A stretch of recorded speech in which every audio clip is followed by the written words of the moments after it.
kumleta huyu kijana na mimi nikatokea kumuelewa. Kwa nikimwambia mwanaume wangu yeye anakataa. Tuna enjoy, tumeridhika na hali yetu. Yes, mambo vipi mfuatiliaji wangu? Matumaini yangu mzima wa afya. Kama ilivyo kawaida, siku zote na mara zote kukuletea mikasa, matukio na habari mbalimbali ambazo pengine zipo kwenye jamii yetu. Leo tumetembelea familia hii ambayo ina himaya yake huku msituni ama porini. Kitu gani ambacho kimepelekea waishi huku? Kitu gani ambacho kimefanya wafike hapa walipo leo? Tutaenda kuwasikiliza wao moja kwa moja, lakini za ndani kabisa ni kwamba wametoroka sehemu ndio wamekuja kuishi huku. Kitu gani ambacho kimewapelekea watoroke mpaka wafike huku? Kitu gani ambacho kimefanya wakubali kuishi maisha haya? Lakini pia kitu gani ambacho pengine wanatarajia kitokee baada ya kuishi maisha haya ambayo wanaishi? Salia nami, lakini kukumbusha kwa ambao hujasubscribe na ni mara yako ya kwanza, basi chini ya video hii utaona maneno yameandikwa subscribe. Hakikisha unabonyeza hayo kisha alama kengele ili mwana familia hai na usipitwe na mikasa, updates na matukio mbalimbali ambayo mara zote nitakuwa nakuwekea. Jamani, kwa pamoja, habari zenu? Wazima. Maisha yanaendaje? Ongeza sauti kidogo watazamaji waweze kusikia. Mama, maisha yako vizuri? Maisha yapo vizuri kabisa. Yeah. Nataka kufahamu kwa wale ambao naona mara ya kwanza mbele ya kamera, kwa majina, labda tuanze na mama yetu hapa. Unaitwa nani? Hamida Salum Kihondo. Hamida. Yes. Brother hapa? Mimi naitwa Ndosa Kasmal Mbombwe. Kasmal Mbombwe. Nani? Kasmal Mbombwe. Ya, Ndosa Kasmal Mbombwe. Mnaishi kama mme na mke, kaka na dada au vipi? Yaani mnaishije? Kama mme na mke. Ya. Wewe ni mke wa mke halali. Wa Ndosa. Hongereni sana. Asante. Nataka kufahamu, ukiangalia haya mazingira ni mazingira ya kipekee sana. Ni mazingira ambayo watu hawaishi, ni mazingira ambayo mnaishi tu peke yenu. Kitu gani ambacho kimepelekea muishi huko?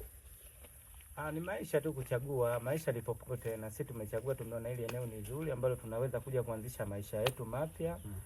Basi tukaamua kuja kuhamia hapa na sasa hivi tunaendeleza maisha yetu kama unavyopaona hapa. Maisha mazuri. Ya, tuna enjoy, tumeridhika na hali yetu. Hatuna shida kiufupi kwa sasa. Ya. Nikikuangalia madam hapa ni mazingira wewe ulivyo ni mzuri kweli. Mtazamaji pia anaweza kanisaidia sehemu ya comment. Unaweza kusema unamwonaje madam hapa? Binafsi naona ni mzuri sana. Kitu gani ambacho kimekupelekea uishi mazingira haya? Kwa sababu haya mazingira mimi binafsi naweza nikayaona kama ni magumu kwa namna moja au nyingine. Kitu gani ambacho pengine kimepelekea uishi maisha haya ambayo pengine sio maisha mazuri kwa mwanamke, lakini pia wanawake wengi hawapendi kuishi maisha magumu, nadhani nafahamu. Kitu gani ambacho kimepelekea kuishi huku? Ni historia ndefu kidogo. Naweza nikaelezea. Mimi nilikuwa nimeolewa na mwanaume wangu, alikuwa anafanya benki.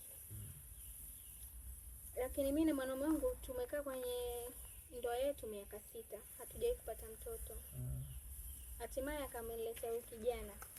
Alikuletea kwa maana ipi? Sijaelewa.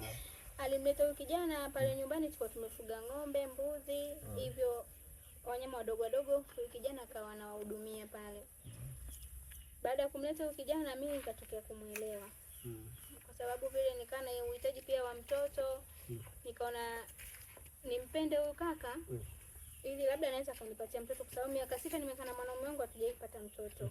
Nataka kufahamu tatizo la kupata mtoto, mlishawahi kuhangaika labda mpate tatuzi, labda kwenda kwa wachungaji na wapi? Yaani mlishawahi kuhangaikia hilo? Kiukweli mimi nimeshawahi kujihangaikia, lakini nilikuwa nikimwambia mwanaume wangu yeye anakataa. Nimeshawashirikisha ndugu wote. Hakuna ambacho anafanya kwa sababu yeye mhusika anagoma kwenda hospitali. Okay. Brother, umejipangaje? Kwa sababu huyu alikuwa ni mwanamke wa kitajiri kwa namna moja au nyingine. Kwa upande wako umejipangaje ili kuweza kuyamudu hayo mazingira yote ambayo pengine mwanamke atakuwa anayahitaji? Mimi ni mpambanaji. Unajua kwenye maisha hatupasi kuogopa maisha, tuseme. Sawa. Kama hatupasi kuogopa maisha, basi mimi nimeyapokea haya mapenzi na nimepokea mahusiano haya kwa mikono miwili. Sawa. Na mimi ni mpambanaji. Basi mimi niseme tu kitu kimoja kwamba tutaishi kama alivyokuwa mwanzo. Ila kulingana na sasa hivi ndio kwanza tunaanza na tumekuja kuanza maisha mapya. Basi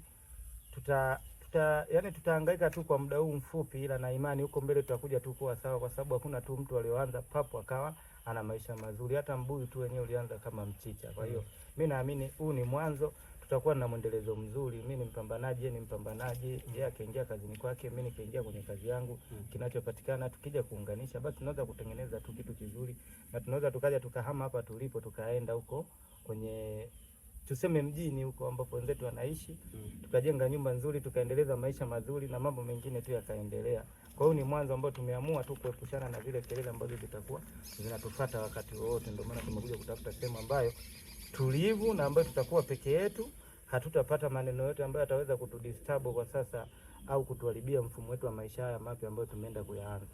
Kwa hiyo sisi hatuna shida, au mimi binafsi sina shida yoyote.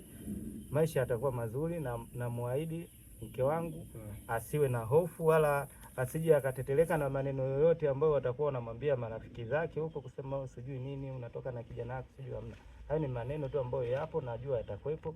One day yatakuwa vizuri na maisha yetu yatakuwa mazuri, yatabadilika zaidi ya haya. Ni kumchukua mke wa bosi ni changamoto ama ni kipengele kulingana na uoga, labda ukikumbuka alipokutoa, ukikumbuka mengi mazuri ambayo amekufanyia.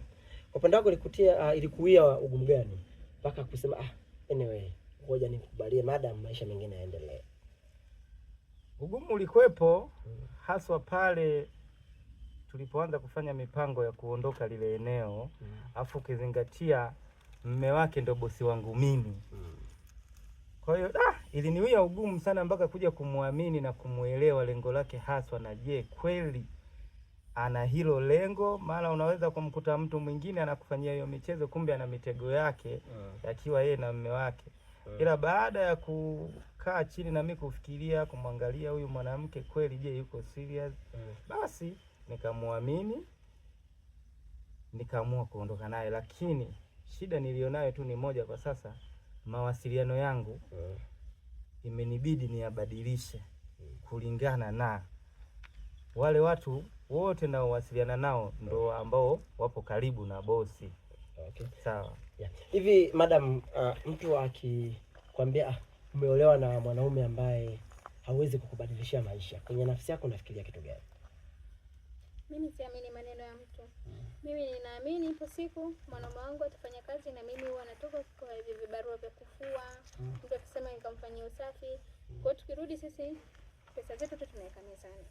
Kwamba mume wangu nimepata hichi na nimepata hichi. Leo tutakula hiki, nusu tutahifadhi. Kwa hiyo maneno ya mtu hayanibabashi. Okay. Unaona huyu mwanamke ni azi yako bwana? Ni azi yangu. Wewe unaonaje? Ndio maana nipo naye. Okay, mtazamaji, ni mkasa ambao pengine unabidi uwe makini sana ili uweze kuelewa ni kitu gani ambacho kinamaanishwa na ni kitu gani ambacho kinazungumzwa. Nikusihi hakikisha una subscribe usikose sehemu ya pili ambayo pengine inaenda kukufungulia yale mazito ambayo pengine familia hii inahusu au inahusisha. Karibu, usikose, make sure umesubscribe.